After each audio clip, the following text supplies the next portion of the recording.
flowers on your stone.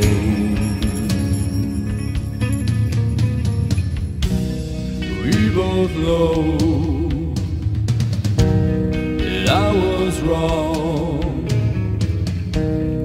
We both know I'm not like that anymore.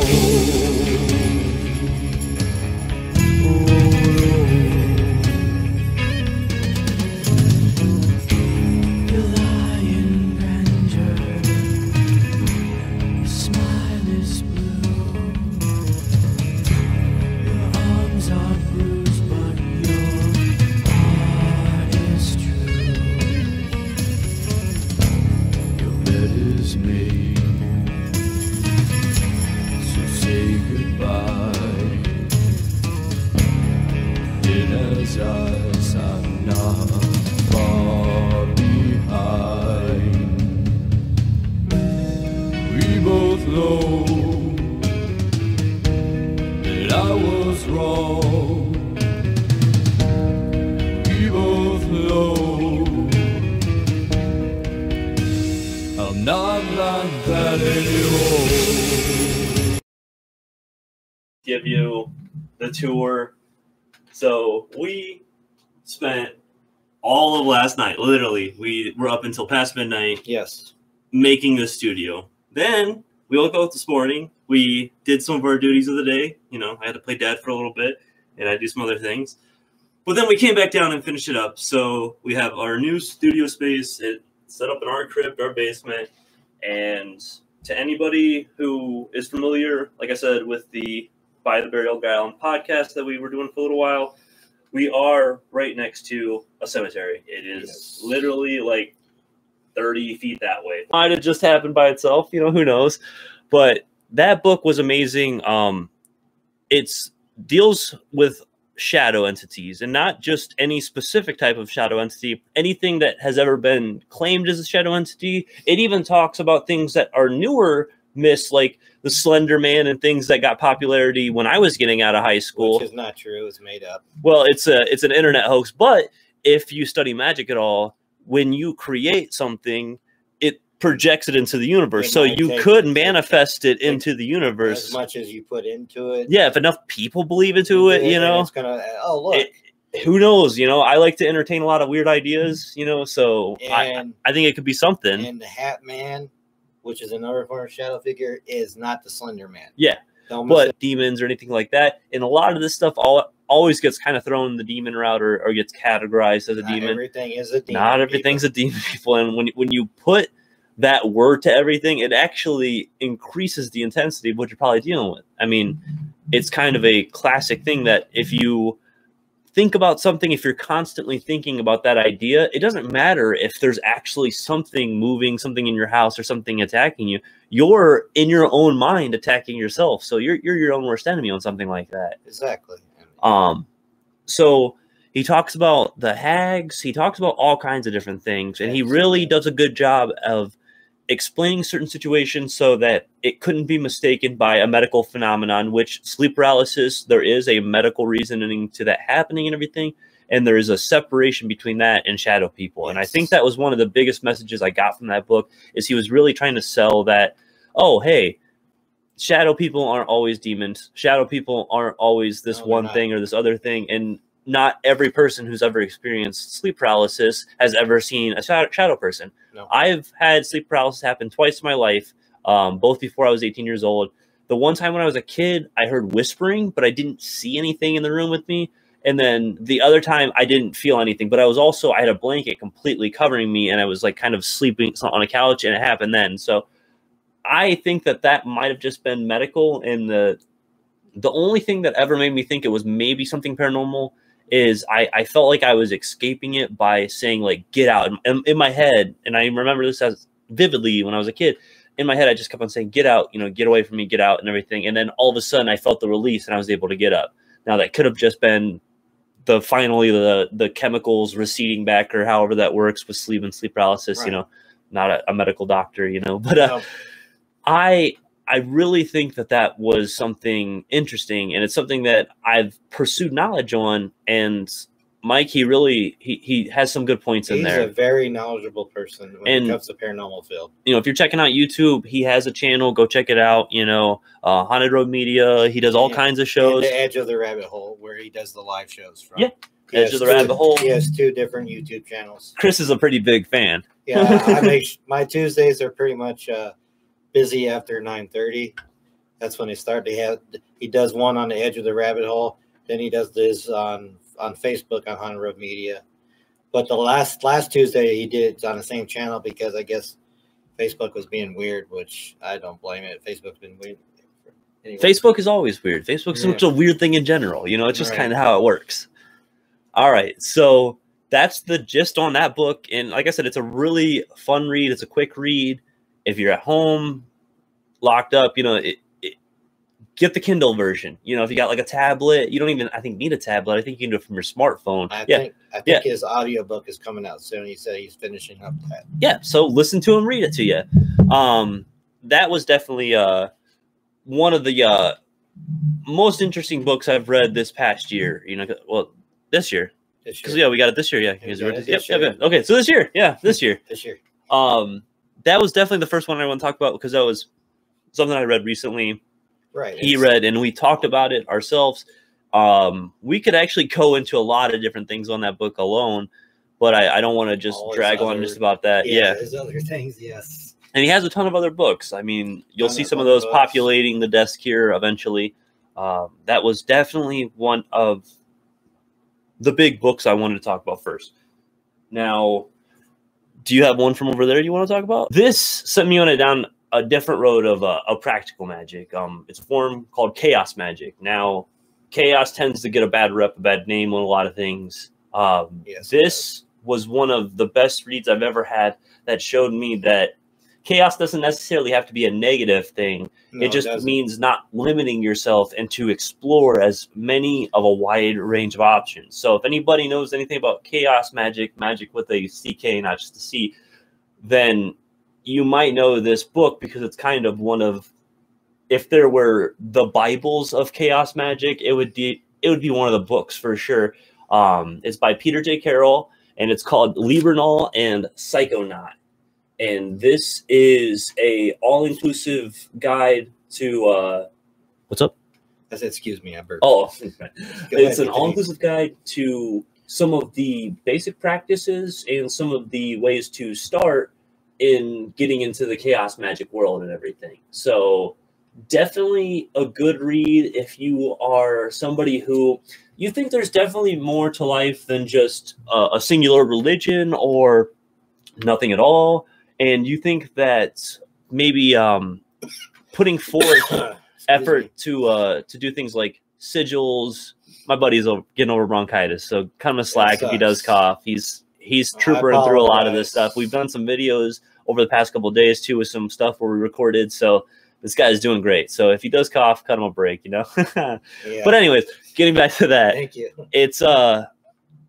it's really, it teaches you about sigils, about meditation practices, about different things from different religions, from, you know, all the different pagan religions, about, you know, like a lot of like Gnostic stuff and all these different elements. And it really, it's a good way if you're just trying to get into that stuff to kind of spread out. And one that I'm going to throw in there real quick with that, just because it's going to be a quick little plug because I don't have to talk about it Well, too I'm much. going to say something while you're doing that. Yeah. He is definitely, I am like from a Christian background. He has definitely opened my mind. So I've been more open-minded to everything. And speaking of also Haunted Road Media, they pretty much got my mind wide open. It could be different, a lot of things. You got to keep your mind open in this field to unexplain the paranormal. You really do, because you don't know. Nobody is an expert. We just like to research. Nobody's an expert. If you do a lot of research, just keep on plugging away, do research. So, all right, Tyler, next one. No, dude. And like I said, this is just a quick little plug to go along with that. If you do get into chaos magic and you're starting to think like, okay, I've read some of the bigger books for that. And Peter Carroll is not the guy who originated it. He's just one of the books that I felt introduced me a lot better. There's a lot more you can do research wise. Literally just type in chaos magic on Amazon. I know it sounds terrible, but you will find a list of books. You know, unfortunately, when you're stuck at home, sometimes you got to get your books where you get them. This is by a guy named Gordon White, and he has a podcast that he does called Rune Soup, and that's Rune, R-U-N-E, Soup. And he's like the new age, bringing the elements of chaos magic, like what Peter Carroll was talking about, and bringing it into the modern age with, like, you know, the cities and the way that the world works. Because when Peter Carroll wrote his book, things were working towards what we're doing now, but not how life operates now. And I think Gordon White does a really good job at mixing that up and, like, bringing it into the modern age. So definitely chaos magic is something I would recommend to anybody who really wants to break out from the norm and look into a wide variety of things, because there's practices within that helped me find a better quality of life and a better peace in myself. So talk about how we do research.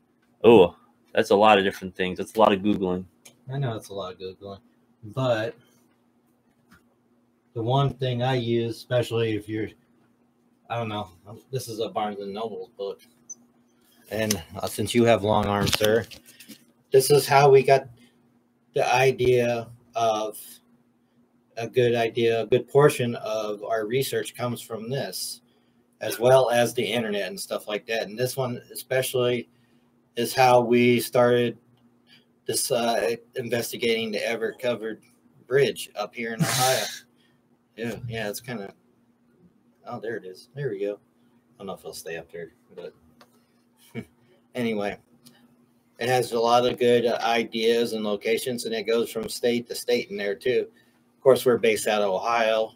And we've been tearing this place apart. We've been trying to get everywhere we can, and except it's just for the major places, because we have to be careful. we have to be careful. Yeah, we are men who have seen trouble doing what we do. It's unfortunate, but it was a thing that happened. We have learned from our past. Of magic and paranormal and things like that. Let's take it to another direction, because this is a book I picked up not too long ago. I picked up at the end of last year, and I haven't read through the whole entire thing, but I've read through a lot of the monsters and the things that I really enjoy myself.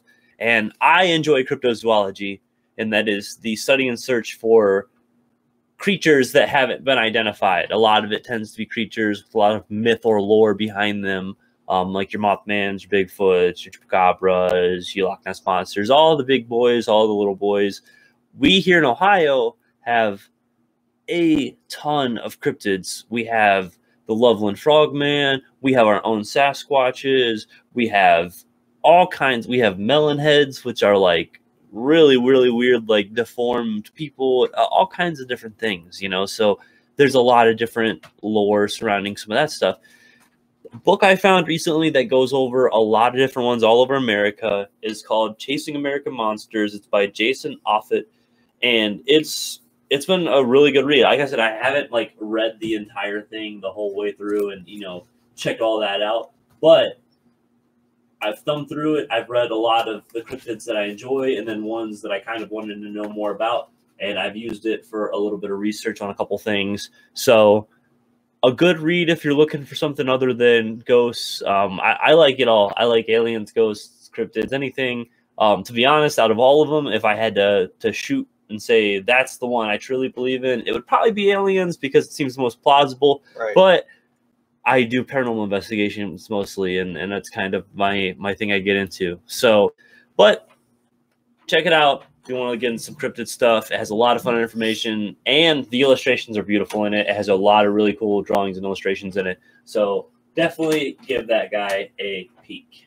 We'll try to lead you in the right path if you do want to start investigating. It's not easy. There's a lot out there.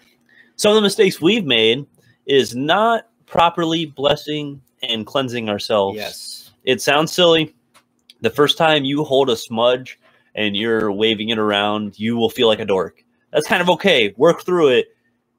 Do yourself a favor and do the blessings, because I'm telling you, guys, It works. stuff follows you home, and does it follow you hurts. home. Yes. Like you don't think what it is. Like ghost attacking you isn't getting shoved down steps. It's not getting like somebody punching you on location. No, it's getting home and then for the next couple of weeks noticing that there's a lot of really bad things that have happened, and not things that are just normal things that happen in life, just weird out of place things. So like really keep an eye out for that kind of stuff, and make sure if you are investigating, especially investigating like haunted locations and stuff, get a blessing ritual. You know, get into that kind of behavior. Yeah. We cleanse our house regularly, especially more recently. We've been really doing a lot of good job stuff. You know. Yeah. I do a lot of blessings for my magic rituals and stuff. You know, we literally have remnants of a blessing right in here right now. So just protect yourself. Not everything is a demon that follows you home. Spirits can follow you home. Yes. Just negative energy from a place. Negative energy can follow you. Literally doesn't have to be anything manifested. It can literally just be negative energy draining you from a location, like a battery, you know. So yes, we are just batteries to the paranormal. And there's been a lot of moments when we feel drained. Yeah, the Malik house was definitely one of the most drained times I've ever felt. It was very draining, yes. And shouts out to Jason at Paranormal Den. He has been such a great person to us, and just everything he's done, you know, helping us along too. Yeah, he's a great person. He's sold us equipment, you know, and he's really he is a great dude. So, you know, shouts out to Paranormal Den. We always love to give these guys a shout out because they've treated us very well. That whole team. I hope them and the family's doing great in this times, because it's a crazy time right now. Yeah. But yeah, we definitely have made some mistakes. We've upgraded our equipment a lot too, and that's something we're getting better at. Well, if you go to the Facebook page, you see the earlier days of when it was just me and Erica before he came along. I'll tell you what, I was rusty. I was learning. Have I always felt paranormal in the past before I started this page? Yeah. The page might be only 2.5 years old, but I've been experiencing for at least 10, 15 years now. Stuff that crosses path with urban exploration. But there's always something that was watching me, and I knew it. I always feel like someone's watching me. Yes. And I'm going to tell you this. I'm going to tell you this right now. You don't need all the best equipment. It's good to have. But guess what, guys? Body is your best tool. Your mind, your ears, everything. Now, talking about equipment real quick, though, that piece I got from Squire's Castle, that weird cry, I don't think I would have got that with just my regular camera, my regular phone mic. No. That new mic definitely helped out with that. So yes, the new mic did help out with that. Make sure if you get the chance, start small. We got some of our best evidence before we had a lot of great equipment.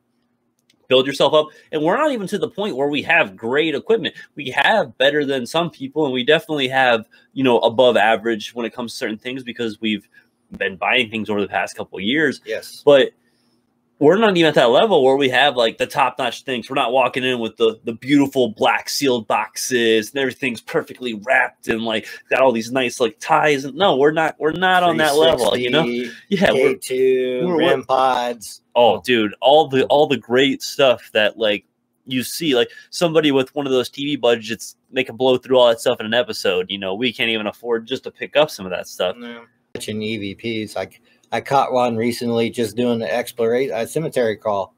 Yeah.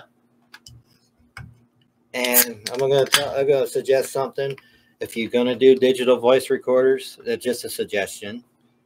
When you ask a spirit to talk, ask them to speak into this box. Don't say, "Oh, let's speak into this device." Who knows what era they're from?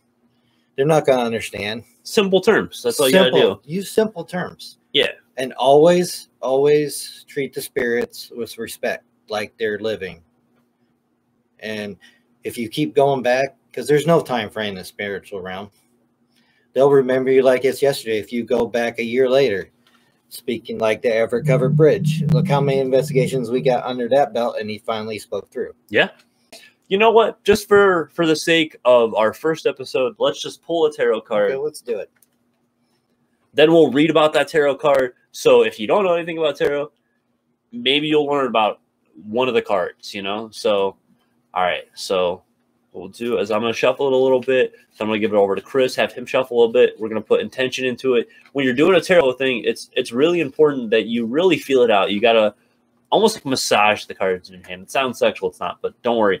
You got to really you got to put intention. It's all about making sure that you're telling the cards, in a sense, how you want without you actually speaking the words. And the cards will tell you more than what you even thought you wanted sometimes. So, and sometimes it'll scare the crap out of you. Sometimes it'll be like, you're going to die tomorrow. And then you're like, well, thanks. It was a good run. I tried. It was a good run. I didn't realize the deck of cards was going to take me out today, but hey. So, yeah, don't worry. We're just doing a little shuffling. Every day I'm shuffling. All right, man. And put some attention in there. Mix them up a little bit. Get them worked. So, yeah, that's what we're doing right now. Guys, live in front of you, pulling a tarot card. Hopefully it doesn't tell us we're going to die tomorrow. Yeah, oh well. That was a good run. It was a good run. I got enough beer, so we'll be all right. You got enough beer and teepee? There we go. I got that teepee. Don't worry. Got that teepee. And don't come to our house and try to get our teepee. Leave our teepee alone. Oh, you will be, you will be show the other end of the ground on the other side of that door. All right, sir. All right. So, guys, we're going to pull a card. Cut the deck.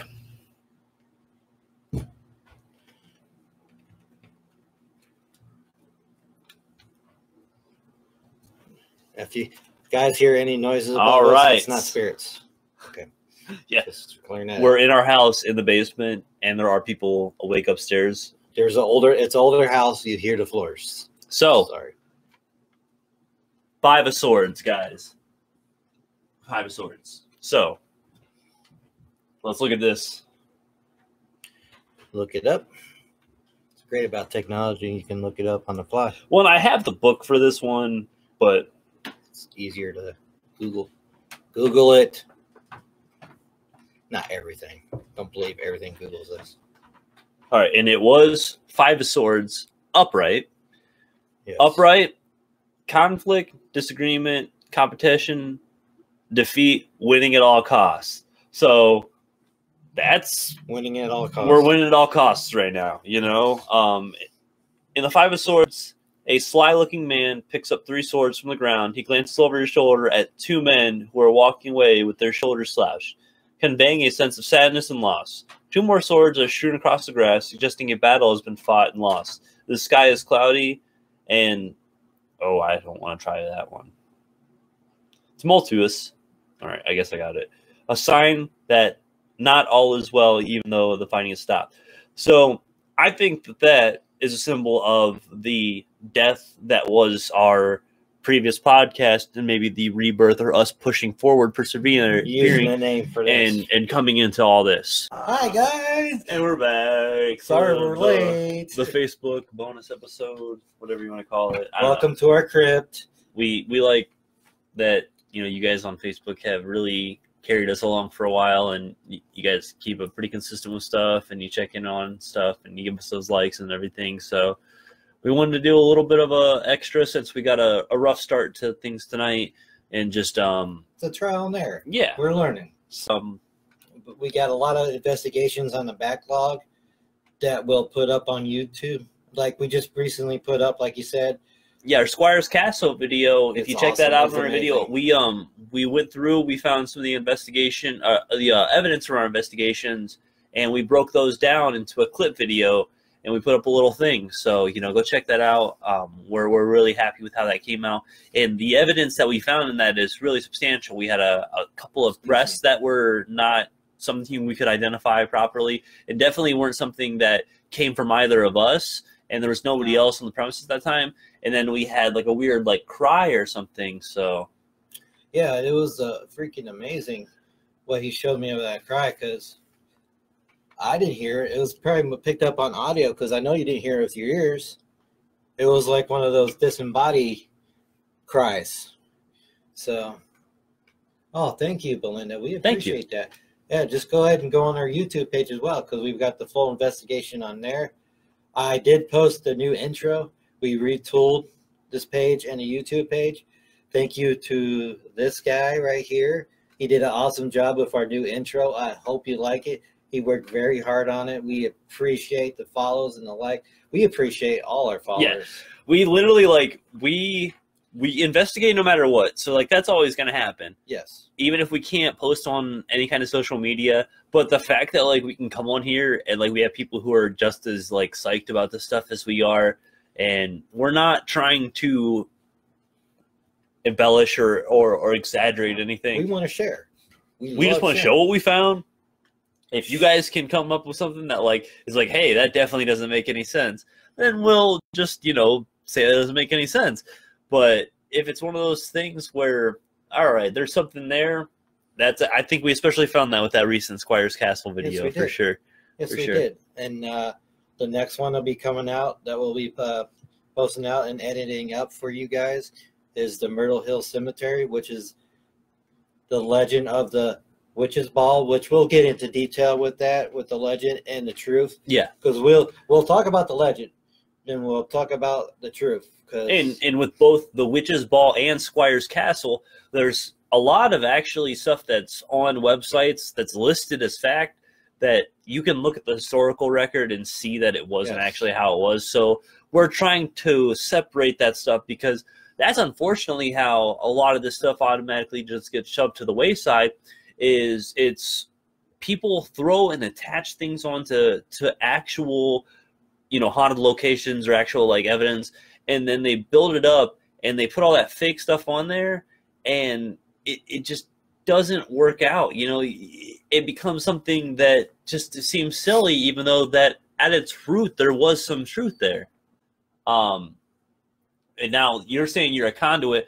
We have a friend, our friend Erica, we were just talking about a minute ago. She is a conduit as well. She attracts a lot of spirits, a lot of energy, or a lot of activity pops up around her.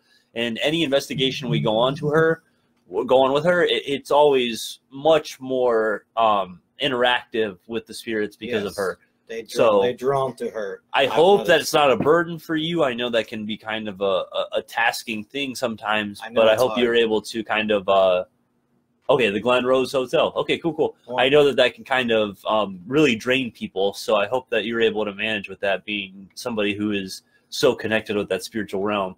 But okay, so every time she walked by a fire alarm would blare. So they were interacting as she would pass by the fire alarm. Energy. Yeah, at that Glen Rose Hotel. Hotel. Trying to get her attention. So I'm guessing that's what probably happened. If something was following her, this is just an assumption. This is no theory or anything like it. But something was following her, and it was drawing enough attention to make the fire alarm blare because it's a small little device. Yeah. And I bet that's what it was, is it was able to take enough energy from her, and as they were passing by those, it was trying to send a signal. Yeah. I mean, again, that's a type of a signal to you. Yeah, it just, that's what it sounds like from the, you know, the story that you've got here. That's a really awesome thing, though. That is an awesome thank story. You so much. We appreciate it. It can be a little freaky at friends, and I'm not scared of it. My great grandma helped me understand. Now, did she help you understand? And I'm sorry, but did she help you understand before or after passing, or is, you know, like anything like that? Helped you through it while growing up. Yeah, like, was it something she taught you as a kid, or was it something she taught you as since passing, possibly, or something like that? I'm intrigued because I feel like I've been sent signals from ancestors, you know, from beyond the grave when I was younger. And so I just wonder if it's something that she taught you while you were younger, and like while she was, you know, with you and everything, or possibly something from beyond the grave or anything like that. To help you understand better. Yeah. Yeah. I got a bunch of stuff. I have a couple of friends who deal in, like, the oddities community and, like, you know, weird taxidermy, skulls, and stuff like that. Okay, yeah. My buddy Clement over at Cleveland Curiosities. You can check them out. They have a website, Instagram, but it's a shop here in the Cleveland area, Cleveland Curiosities. He deals with a lot of different, like, oddity stuff. I actually got this piece right here. It's a J.G. Taver. Actually, you're from Texas, Belinda. The Texas Giant, J.G. Taver. This is one of the novelty rings they used to sell at the sideshow stuff. So that's actually a let's see, give it a good background. Yeah, give it the yellow background. It's a giant's ring. So if you look at it on my finger, it's nice and dangly and definitely doesn't fit properly. But yeah, so There you go, like the candle. maybe. Oh, come on. Come on, guy. It's a fan. There we go. There we go. Oh, we got one person. Who is it? Who just joined us? Who's with the... Oh, hello, Joe. Thanks for joining us. He's one of the explorers I met on the other side. What's up? I What's up, sent Joe? him- Yeah, I think I've interacted with Joe a little Yeah. bit. Yeah. Yeah, from the live premiere we did the other night. Yeah. Oh, there. Belinda, what's up? Hey, We were actually going to give you a shout out tonight. Zeb, Zeb, right here. you named him. That's his name now. Thank you so much, Thank Belinda. No, we're we decided like we wanted to come back out. Oh, bump the mic. I'm doing you now. I'm doing the thing you did. That's why I backed away a little bit more. Yeah, I'm probably gonna have to move my chair a little bit. Oh, we have another task. Can you name this frog? You got a good name. Yeah, we got a frog here. He holds a little tray and everything. We forgot what we named him. I named him something Amish, but If you can come up just like you came up with Zeb over here, that'd be cool. From Facebook. okay. From James R. Gregory.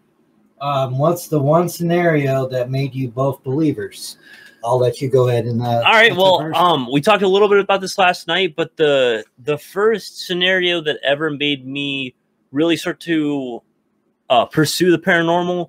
I had a sleep paralysis situation when I was a young kid. I was in elementary school. I would say probably 4th or 5th grade, and I was sleeping in bed. It was midday, so it'd probably been like 1 or 2 o'clock. It was like a weekend. I think I was taking a nap, and I awoke and couldn't move. Now, sleep paralysis, there's a medical explanation for that. You know, there are plenty of things that have been explained and told on that.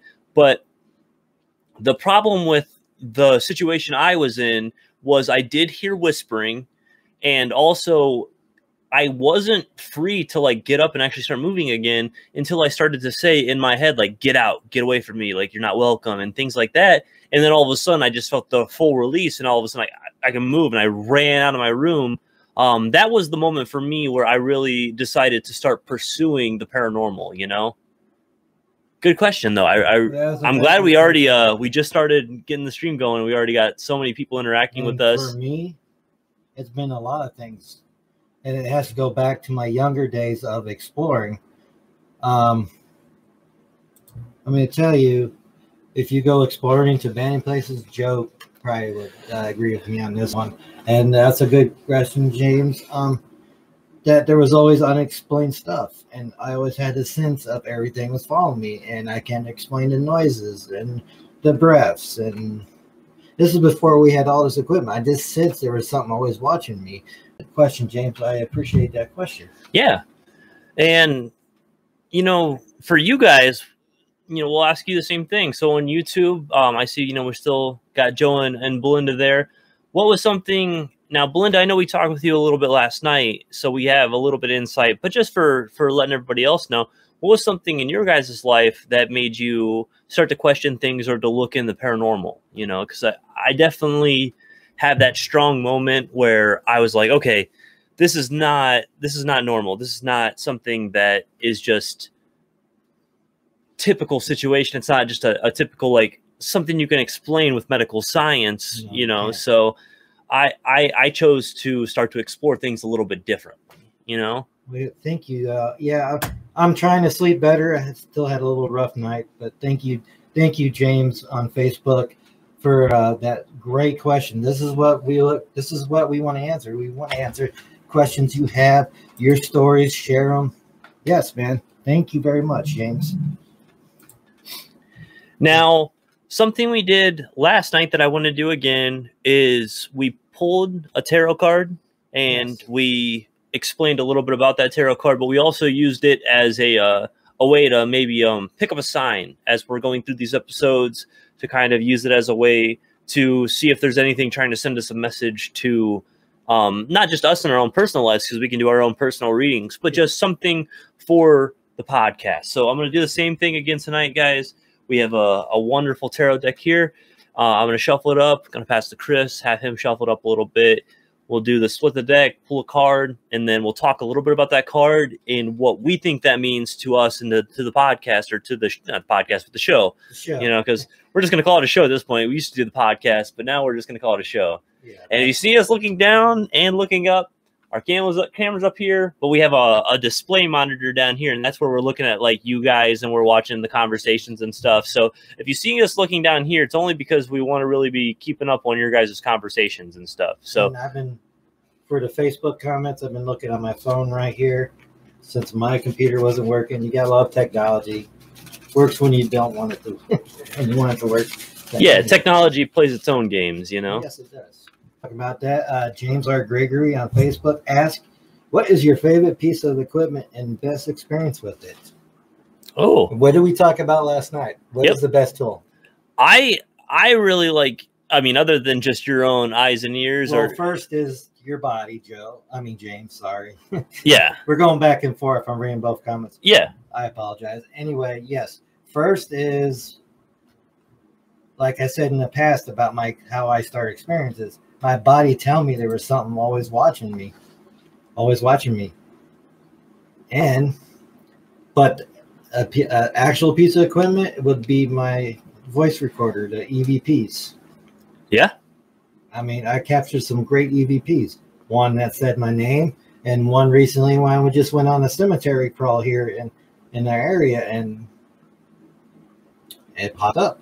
And I talked a little bit about this last night, but I'll expand on it.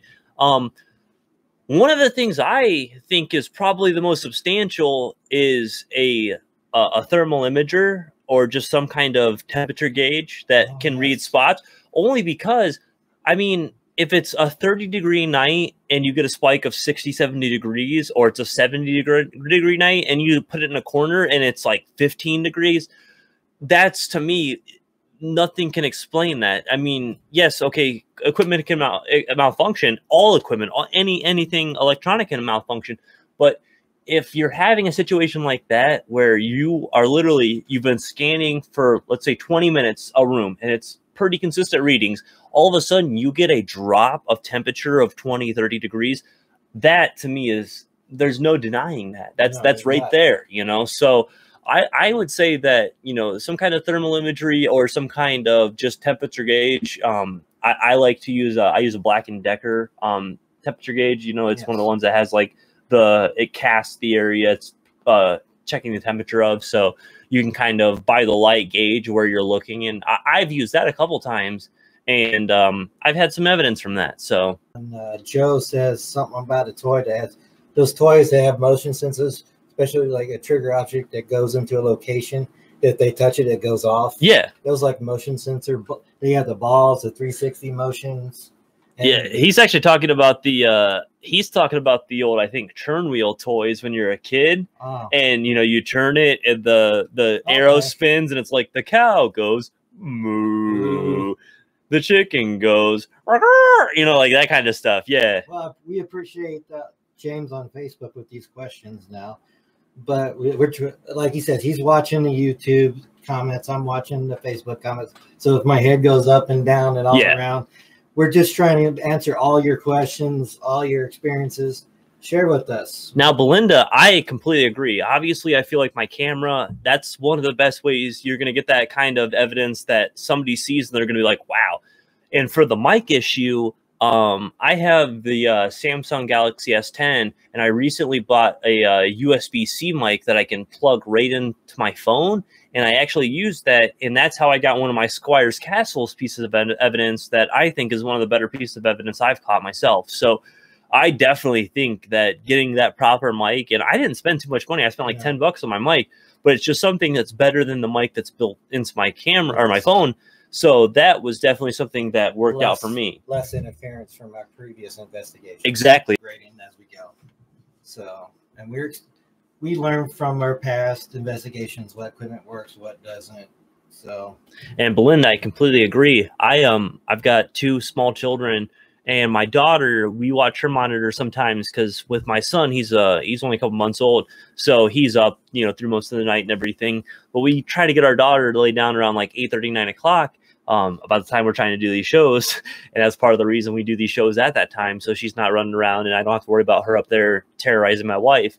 But I've watched the baby monitor sometimes, and I see things on there. And also watching a kid while they're laying down, especially a toddler almost 2 years old, it's really weird because they'll talk to things that aren't there. They'll just stare at corners for like 10 minutes and stuff. And that stuff is very creepy. So baby monitors is definitely something I've looked at. I've just watched ours, and we had one style, and when my son was born, we bought another one so we could have 2 cameras and we could watch both from the one monitor. And that same thing, I just had some weird things where it's like, that shadow doesn't seem right, or oh man, are those actually like orbs moving across there? So I don't know. I keep an eye on it for sure. Yeah, and trust me, we've had plenty of experience in this house alone. And Joe, I completely agree. The mic I bought is actually a condenser mic that through the USB plugged into the phone, it's eliminating a lot of background noise, and it's a lot clearer, crisper sound. If you look at our Squire's Castle footage in comparison to some of the previous footage I shot before that, you'll see the audio is definitely different. Facebook and YouTube, if you want to give this guy a name. Yeah, we're trying to name our little frog here, and just so stream can get a better look at this guy because he's a handsome young gent. This is our guy here. He has a little tray. He's made out of wood. We like our frogs. We actually have a couple of different frogs. We've got a frog with an umbrella named Barnabas upstairs, so. We got names. Oh, for those new people, and I know Belinda already asked this, I'm just going to go out and name on my side. There's Bonehead. There's Dum Dum. Francis, Zeb, and Zeb Jr. Yeah. And of course, there's Ghosty from Haunted Road Media. Can't forget Ghosty, man. Yeah, exactly. And that's already named. That's their little mascot. We just have our own version because we really appreciate the folks over at Haunted Road Media. Shouts out to Mike and all that crew out there. Getting into just a little bit more. I didn't pull the card yet for that tarot I mentioned yet. So let's get into that real quick. Yes, we don't have any more questions yet. We're not doing full readings on that. We're just pulling a card. Just one card. As we talked earlier, I know some people have joined since then, but it's just to kind of explain some of the tarot stuff because some of the tarot cards some people don't know about. We're not experts, but we'll try. Yeah, I mean, I've been learning this stuff for a little while, and I definitely have found some guidance through some of that. But it also... we want to be able to talk about it, and we hope that each time we pull a card, it kind of gives us an insight or some kind of thought for our podcast and everything, and for the show. So let's pull this card now. Podcast. That's why the name of this is By the Burial Ground in our crypt. All right. So, oh man, it is the Chariot in the face-up position. So let's look, guys. Let's do a little bit of research, and let's talk about the card, and then we'll see what we think, what we perceive as the intention of that for our show. So get into this real quick.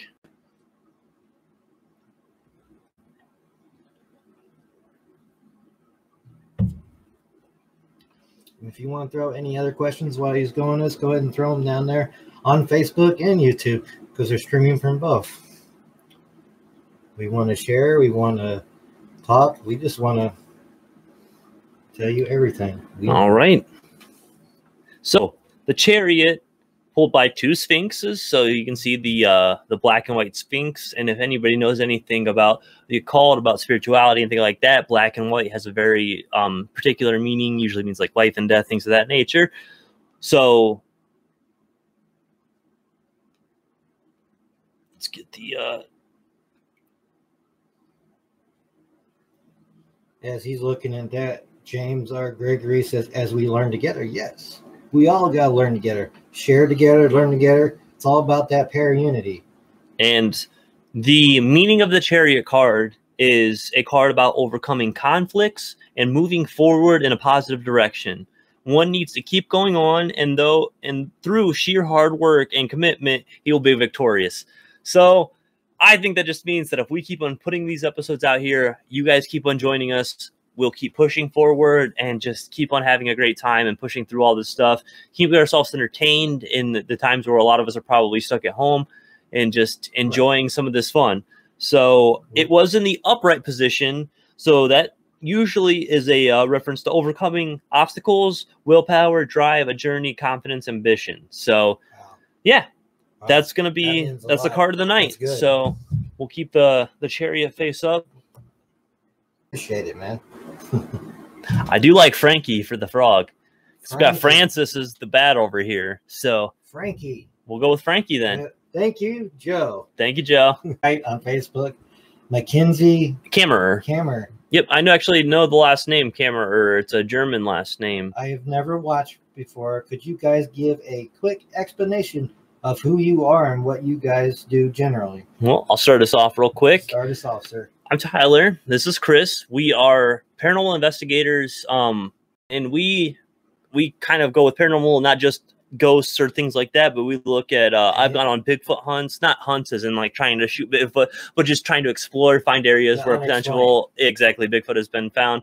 Both of us have been going out and exploring apart from each other for over a decade together. We've been exploring for a couple of years together now. Yes, and we have another investigator. Her name is Erica Franklin.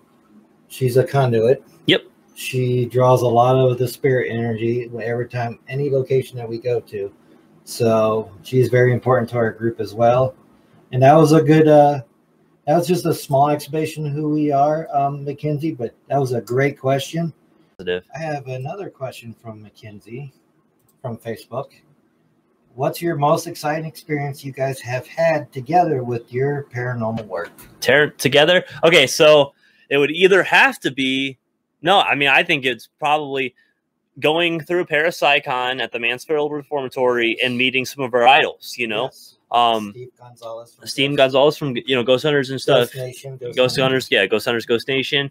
And just all the different people we got to see there, and just seeing how many people come out, the vendors, the different just investigators who are amateurs like ourselves, because we're not on that pro level. We're not out there with, thousands of dollars in equipment. We're not being invited out to people's houses to do investigations yet, but we definitely want to get into a lot of that, personal, private investigation stuff.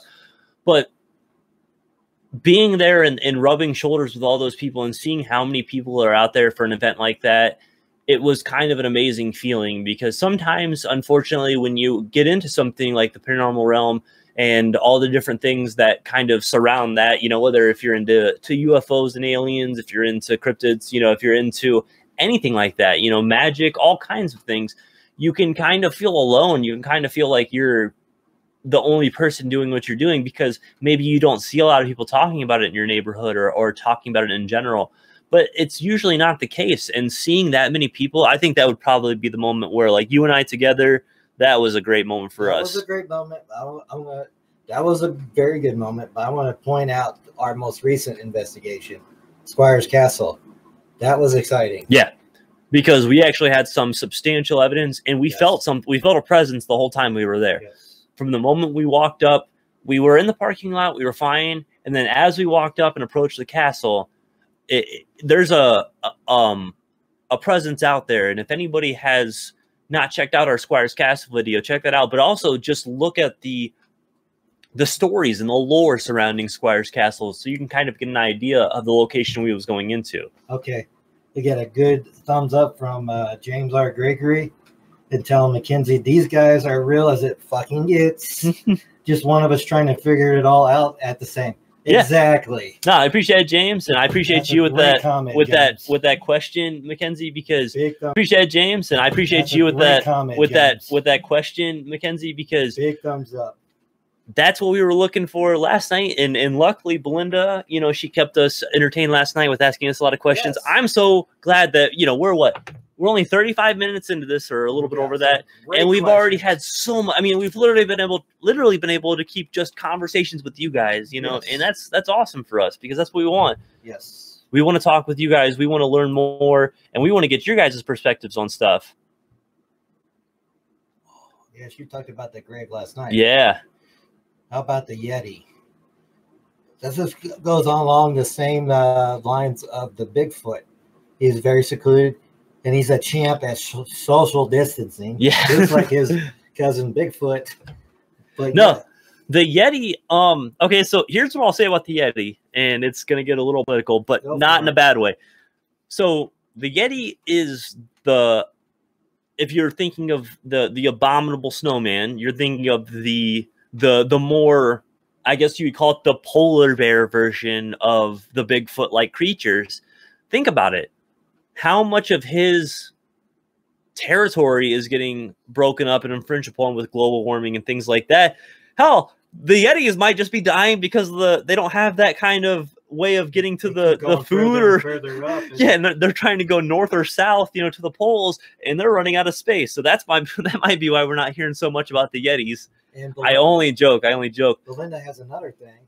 I would love to see Loch Ness, but then I don't. Humans are so cruel and would dissect. We can't leave well enough alone. And that's true. It seems like every time we come across something that's new, we want to like cut it open and look at it out. I'm a big fan of observation over interaction, you know, and People want to see it so bad, but that comes to living. You know, when it comes to the dead, I try to interact to see if I can bridge that gap, you know. Spirits. But when it comes to like animals or any of these cryptids, any things like that, I definitely want to focus on observing and not trying to like cut it open or hunt it or put its feet on a wall or some kind of things like that. You know, there are Bigfoot people who specifically just want to hang the feet on their wall. I don't understand. That's a foot fetish to another level. Down with Jason and the Paranormal Den at the Malik House. The Malik House was one of the most draining. You could literally, it was like the doorway was a wall. You would walk through and you felt the energy. I literally walked in for a second, immediately went outside and meditated for 5 minutes, like a white light meditation, which if anybody's not familiar with white light meditation, it's a cleansing meditation where you just imagine a fully cleansing white light or some kind of pure light engulfing your body as you are doing your meditation and clearing your mind. There's a little bit more to it, and there's like a white light smoke meditation, and there's different forms of it. But I went outside and I literally did a white light meditation to try to clear my mind and just break off that immediately. And went back in and did the investigation. But that was, oh my God, the spiritual energy in that place. And Jason, the investigator we were with, that man hit the things that attract to him. He everything wants to talk to him. Yeah. Every spirit wants to talk to him. If he was in a room with 1,000 spirits and 1,000 other investigators, he would probably be talking to 999 spirits, and then there'd be one spirit who'd be just looking for him. I mean, you know, you came out the ones outside when we took a break, and you asked. Well, I went off, and you just can tell it in my psyche how drained I was after that first half of investigating the house. I was like, yeah, we literally, before we even got in the car to drive home, we cleansed ourselves. You know, we did a smudging and cleansed ourselves before we jumped in the car. Before we left the property. Yeah, it was one of the most intense nights of my investigating career, and I most draining. Definitely, easily the most draining. Yes. I have never ever felt half of that. It sucks so much of our energy. Something. And I'm going to call it evil. I'm not going to call it a demon. I'm going to call it evil. Everything is demon. Exactly. Something evil was trying to manifest. And we had some e.v.p. stuff. So I can't say we didn't get a ton of evidence. We had evidence, but not the kind of evidence you would think for the level of feeling and the level of energy we had from that, you know? So, man, that was another amazing question. That is a good... And you remember when you were filming me, because you couldn't really get up in the attic. It's kind of a step in a crawl space. But that's, now that I think about it, I did see something in the corner of the attic crawled. It could have been a crawler. When you saw something up in the attic, I had an audio device up in the attic, and the audio I got back from it was distorted at points, but not anything that I could, make significant. And my video failed. It did Yeah. not want. It did not want to be filmed. Yeah. And I jumped down. That's like I had enough. I didn't want that house. I thank you, Jason, for letting us investigate that house back then. We're looking forward to working with Jason from Paranormal Den. He's also on. Yeah, if you Facebook guys are and on the YouTube, on the Facebook, go check out Paranormal 10. A really great group over there, and they've kind of really been great with us over the past couple of years, and just interactions, helping with investigations. Two of our videos have been with him. Yep, and like I said, we bought some equipment off of him as well one time, which he cut us a really good deal on that. So yeah, check out Paranormal Den as well. We have one of our videos you can check out, or two of our videos on here. You can check out the Malik House recap, and there's one other video that I put up here that's with Jason and Chris, where they were testing out the equipment whenever Chris bought it. Yep. Check those videos out, and you can see Jason. And those videos aren't even an insight to the level of spiritual connectivity this guy has. Now, I have another question from James R. Gregory from Facebook. I mean, this is a little harder question because everything can be scary, but what is the scariest place in Ohio we locally can all visit? We have a lot. I mean, Helltown. Yeah, but that's a lot of legend. But we haven't really. We were on the outskirts with Jake. True. I mean, if we go off our own investigations, technically, Squire Castle has been probably one of the most. I'm just now thinking of it. Swift Mansion Gore Orphanage Road. That's what we call it now because we looked into the legend. Legend's not true. Towards the end of that investigation, something screamed at us, and we all jumped in a car. Yep, we got out of there. And it was actually one of the few times where we're like, nope, I'm out of here. I don't want to deal with this anymore. And that's close enough to some of that Helltown stuff, Yeah, it's because we'll explain some of these locations in later episodes. We'll talk about the legend, and we'll talk about the truth. Yeah, and I don't know, you can't see it off camera, but I got my little investigation notebook. I write stuff down. I research. Research is your best friend. Find out the truth. Don't rely on legends. There is some truth with the legends, but they get exaggerated over time. And if we're technically going off of something that we can all visit the Mansfield Reformatory. It's not something where like you can just walk through the door anytime you want to and go in, but they do allow people to do private investigations in there. They have events that are hosted in there. They do a lot of different things. The Tri-C investigators, not associated with Tri-C, the Cuyahoga Community College, but the Tri-C investigators, they have held events in there. The Parapsychon, what we were talking about, that's held in there. Unfortunately, it was canceled this year. It was. Well, what's going on? We have to deal with what we're dealing with. People can't gather right now. From Facebook says hi. So hello. Hello. Well, thank you for joining us. Thanks for everybody joining us tonight. And I keep the questions coming. This has been awesome. Now, James, live seance. We are working on that right now. Actually, it's unfortunate. We were talking about Jason from Paranormal Den, and we've had to cancel it a couple of times because his kids were sick. And I know how it is with sick kids. When your kids are sick, you don't want to interact with anybody. You just want to make sure your kids are taken care of. But we are going to be part of a live seance that he'll be hosting. And once this all clears up and everything like that. Now, one of the things that we wanted to do live here that's not a seance, but something that we can teach people that is in relation to seances is we want to do on one of our podcasts, we're going to do a live sigil writing and teach you guys about a little bit of sigil writing.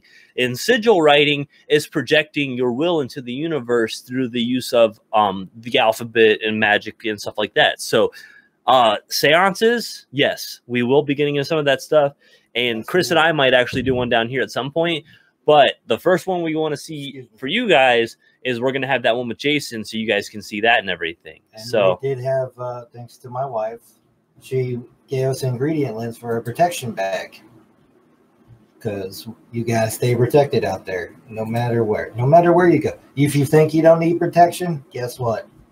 Probably going to happen. Probably going to come home with you. Have a little bit of an interaction. No, we don't know how much effort it takes any kind of spirit or any kind of thing like that to draw that energy and manifest itself and actually interact with us. So to go on to something like that and think that the first time you're out there, something has to draw all that energy and interact with you, it's kind of arrogant, you know? So that's why we revisit a lot of these locations. And unfortunately, there are some locations we can't revisit, but the ones we can, that's why we pop back out to. That's why if you check our videos, you see like, oh, hey, they've been out to this place a couple of times. And anything we could list that is a technical disappointment as an investigation, it just means it was one of the times where we didn't really have that level of interaction, yes, you know? we did it once. Or that was a time where things were quiet, you know? Yes, very quiet, because maybe he was sleeping. Who knows if they sleep in the spiritual world? Okay, James Gregory again has another great question. Oh my gosh, these questions are so good. Thank you. Ooh, haunted objects question? How do you feel about haunted objects? Real, fake, obscure? Oh, 100% real. Some of them are real. Some of them people say, oh, claimed it or fake. You just gotta watch out for those. Yeah, I mean, okay. Now, do I believe that every haunted object is real? Not, No. I probably like literally less than 20%. But I'm just saying the idea of a spirit attaching themselves to an object, oh, that's easily like if I was a betting man, I would bet a lot of money on that. You know, not every object is haunted. No, of course not. Of course not. But if I was like, say I was an old man who passed away, and I passed away and I had put all my work in, we're Mustang guys, so I put all my work into my, 69 fastback or something like that, would you want to attach yourself to that car after you pass? Exactly. Would you still want to be able to, there's a country song, I can't think of it, but it's about a guy buying a car and the soldier who owned the car keeps manifesting and showing himself. Yeah. Could you imagine just like rolling down the road in like a 69 Mustang and all of a sudden the guy who owned it before you appears and is just sitting next to you? It's like, hey, what's up, dude? Like that would be awesome. So I definitely think the idea of haunted objects is definitely something that could be a reality. Same the relics that me and you have collected in the past too. We have items from the Coral Castle down in Florida, the Mansfield Reformatory, and some other locations we've investigated. Yes. And don't worry, we ask permission before and we cleansed them before we brought them into our household. So we're trying to be careful with all this stuff. Don't worry. Yeah, we got the relics. Not every relic is haunted. They might have some energy. Yes. I think she said she sent one, but we probably didn't see it. What is your dream investigation? If you could pick any place in the world, not just the U.S., just not the U.S. The world. Did we talk about this too? My bucket list country. Well, we were talking a little bit, I think, about, but I don't think we ever went into a lot of detail. Do you have anything off the top of your mind? For the U.S., it has to be Waverly Hills, bar none. I just wanted to go to that place. Yeah. Now, for me, for the U.S., it would have to be the Alcatraz location. Yes, you talked about that. Yeah, prison. because I think that prison had a lot of high-profile cases, and I would be intrigued to see. That's just for the U.S. If I were to go global, I would probably head to South Africa and investigate the area where oh my God, the Jonestown, where the call, the mass suicide. I would be interested to see something like, or to investigate something like that, because to me there'd be a lot of spirits that would be crying out for help or crying out for somebody to hear them, and I as painful as it can be sometimes, I would like to hear that and to maybe add some peace to their existence. Mine is, of course, Ireland, because of all the history, so much history. Oh yeah, the fairies. Oh man, yeah. God, banshees. There's so much. Yeah, the fairies, the banshees, all the old castles and stuff throughout there. There's that stone tape there is going up there. So I'm gonna say all of Africa, because then I could swing through Egypt and stuff. I can go through South Africa and swing through some of those areas. So I'm gonna say Africa would be my dream area, because technically, if we look at like Pangea and all those kind of things, Africa is the origin of us as people. So so I definitely think Africa would be the area I'd want to explore. If we're thinking on a global level, if I could just say just the Americas, it would be the Alcatraz Rock, Yeah, because you spit. Don't know, now you Flash a know. light that shifted from right to left and it was gone. That's nice. Yeah. When, okay, Tyler's. I'll keep calling you Tyler's mom because that's what you. When did you see this? Because it's kind of funny that you say that because it sounds like about the same thing I saw.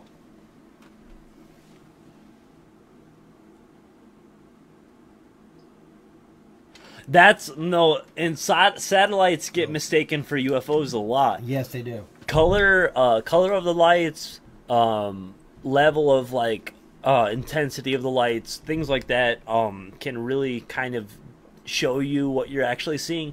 I threw this out last night and I'll throw it out again tonight. Wow, I didn't know it was that recent, Mom. Come on, you gotta be telling me about this stuff. But to Mackenzie's comment, Yes. the man who is cursed by UFOs, or the man who is cursed to see UFOs, it's a documentary on Netflix.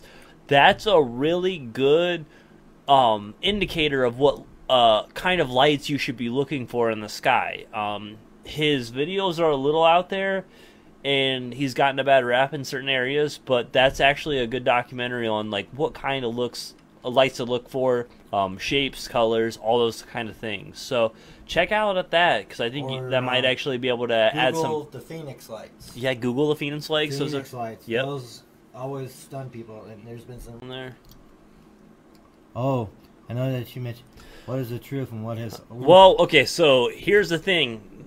So what is the truth? What is the fiction? Well, first of all, neither of us is qualified to specifically say exactly what is truth out there. Into that because I started reading about Haunted Road Media on YouTube and Facebook has started to talk about the Alaskan Triangle, which is just pretty much on the same lines as the Bermuda Triangle. I am reading more into that. The one I know about the Alaskan Triangle is that Douglas disappearance way back in the day. I forget what year, but it was 50s, 60s. There was still transmissions, and the plane was lost. Could not find it.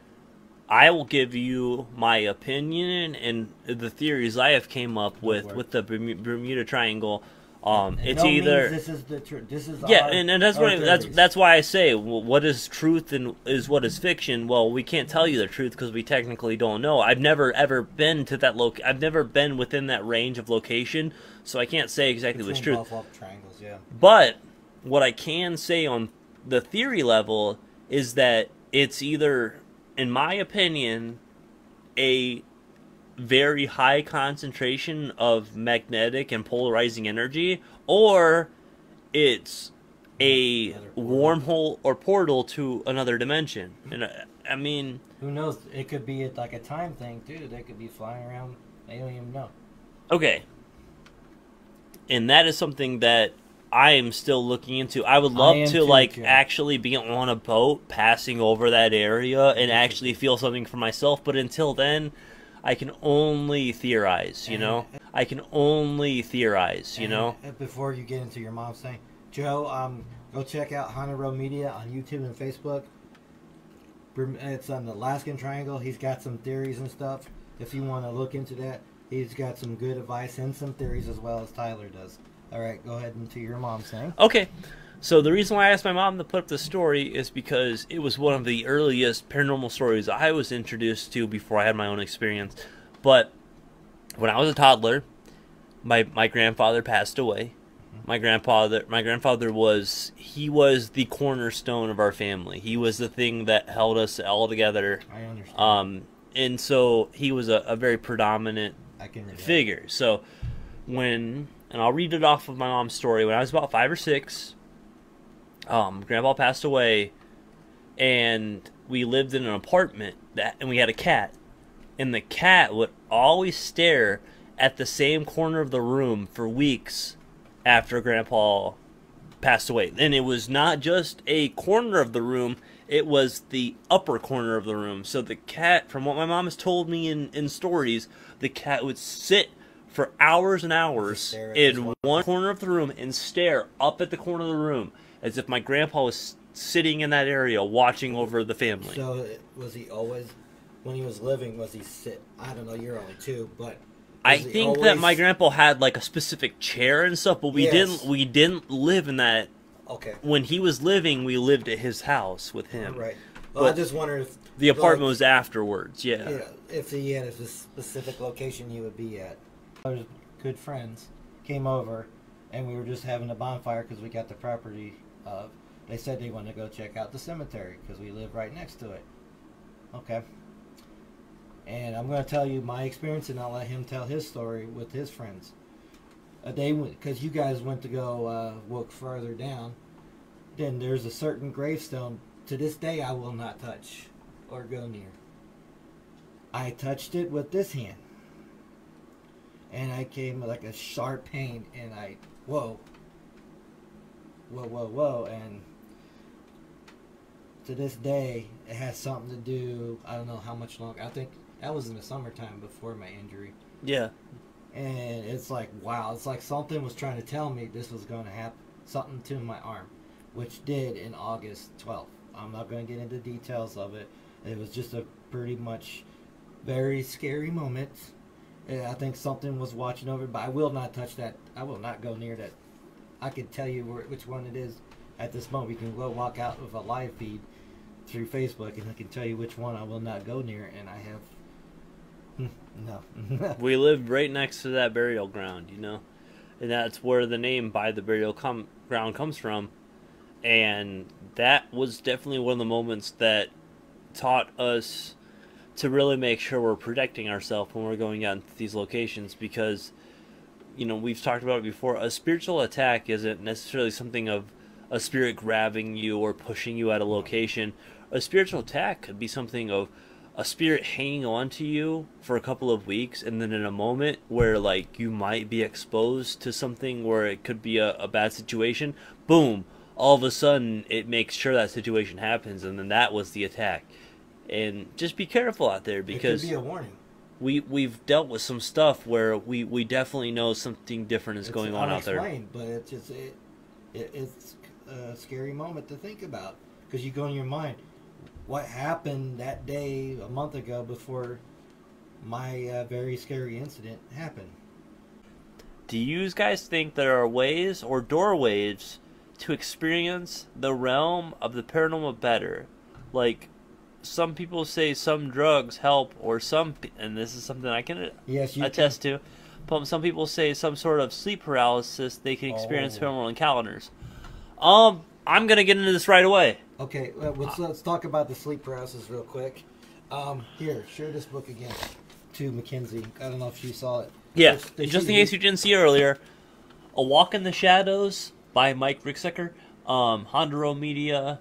That's definitely a good book on shadow entities. But to talk about what you're talking about, and especially because you mentioned something that makes me think you're on the same path that I am. You mentioned something about drugs unlocking certain doors. Let me just shed an experience on a time that I took DMT. And if anybody's not familiar, DMT is a very, very intense psychoactive drug, and it's a short time duration that it is active, but it's far more intense than mushrooms or acid or anything like that. So while I did a DMT experience with somebody, a friend of mine who is very well versed in it, I broke through and I saw what I believe to be a portal or a doorway to the other side, and it has been one of the most substantial pieces of evidence I ever have had to an existence outside of just what we know. Native Americans did that. They had great connection to the earth. Exactly. They found that, and there are still practices today that are the same DMT experiences that the Native Americans have. They have such a connection to the earth that we exactly, and I understand. Like peyote experiences, DMT, other things like that have led to a spiritual clarity that cannot be experienced otherwise. Somebody once said that, and I can't find the quote, I'm sure it's probably out there somewhere, but someday life won't be, or experience won't be about the books you read, it'll be about the drugs you take. And I still think everybody should read books, but yeah, taking DMT was one of those experiences that shot me to the next level, and I definitely feel like I walked away with that with a level of comfort with the unknown that I'd never had otherwise. See, I'm wide open. He tells me about these things, these experiences.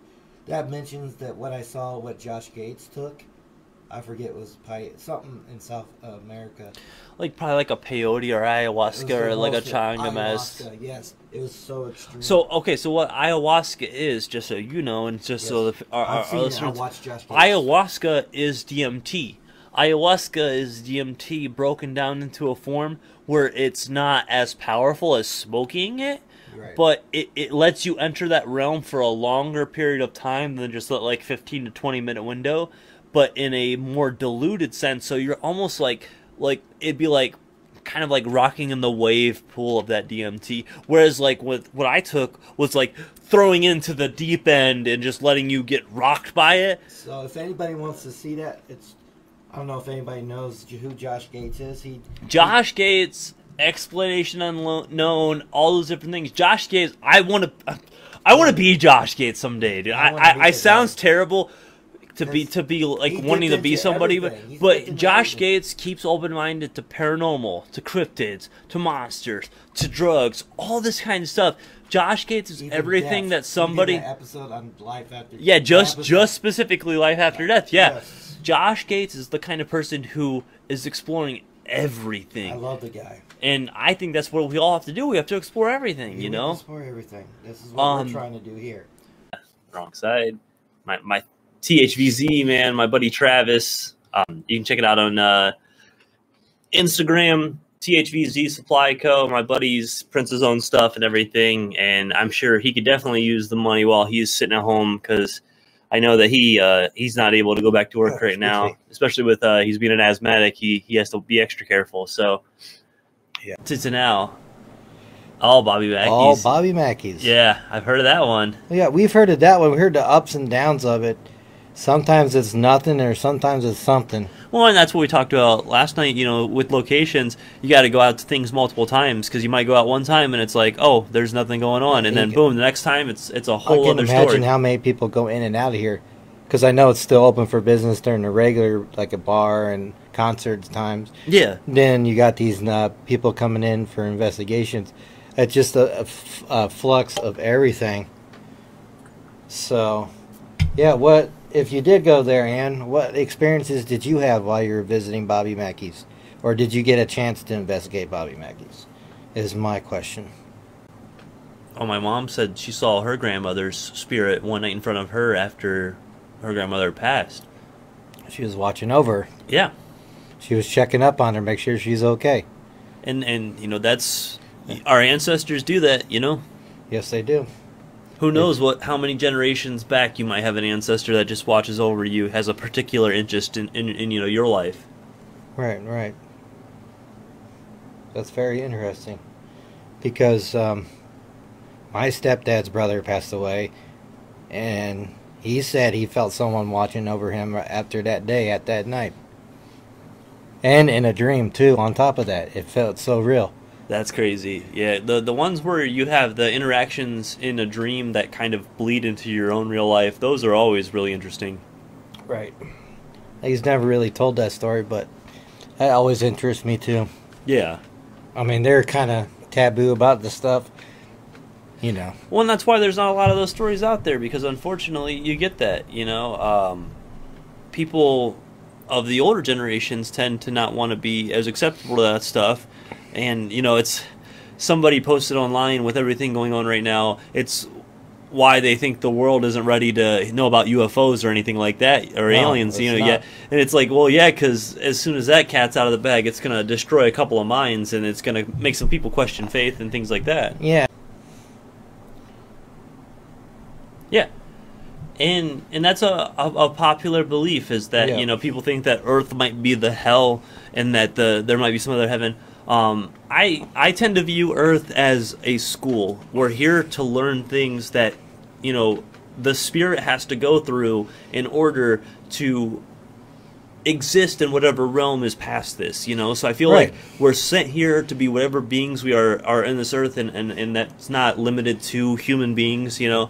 But we're sent here to learn lessons, and once the soul has learned enough lessons, then I think it could possibly move to that Well, next if it level. hasn't moved, it can come back down and try to learn lessons from Exactly. the next life.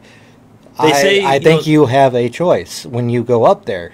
Yeah, and I think that you have to be at a certain level of readiness before. If you're a baby soul in the universe, you know, if you're a fresh one, you got to go through a couple of the trials and Yes. tribulations of a lifetime Yep. that, you know, to get that. So it's just one of those things, those theories I entertain, and it's something that I think makes me more comfortable in a lot of things. So We might leave this form, but we go somewhere else. We go somewhere else. and it's not necessarily a specific place. It's not necessarily in even this dimension. You know, who has any knows? idea of what that could be? There's a lot of theories on We that have stuff. a soul. That's the energy inside our bodies. We have that soul, and the soul goes somewhere. Yep. And there's a lot of Oh, hi, Joe. Joe, what's up? There's a lot of different ways that any message can be perceived, and that's why you got to be Yes. careful when you're Yeah. just taken blindly. It's like people who take you know, different passages from different religious things. The Bible gets quoted a lot, and they use that passage in a negative way to try to hurt or harm or take something away from other people, you know? And it's really silly because everybody, if any creator created anything, it wouldn't be attacking or wouldn't be think negatively of one of the things that it brought onto this earth, you know? Now.